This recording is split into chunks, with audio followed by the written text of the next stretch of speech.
Аралармы сез? Бүген безнең Иске Гришкин авылында зур бәйрәм.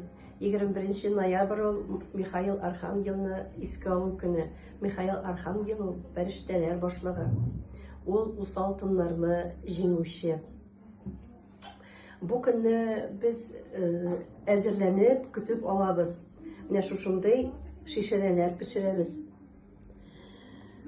Бу уразага керер алдыннан туганнар бер-берсенә йөрешәләр, хәл белешәләр, күңел ачалар.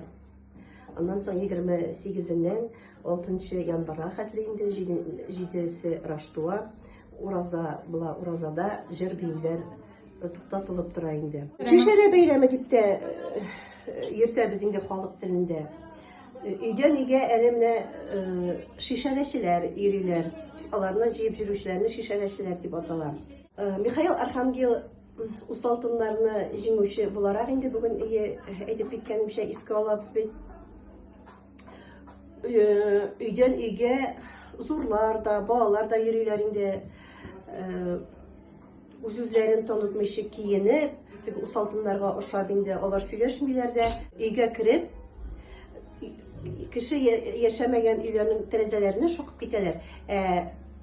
Кеше яши торган өйләргә кереп, бер сүз дә әйтмичә, үзләрен танытмыйча, бидоннар белән йөриләр кереп, хуҗалар инде шушы пешерелгән шишәләрне бидонга салалар. Бидонга салганда да тавыш чыга, усал төннәрне куу дип атала инде. Алар шакылтыйлар, шакылта бу салтыннар инде усал төннәрне куркыта дип килгән инде. Борынгыдан ук инде әбиләр шулай сөйлиләр иде. Яңа әзерләнеп алган, җыеп алган уңыштан ясыйлар.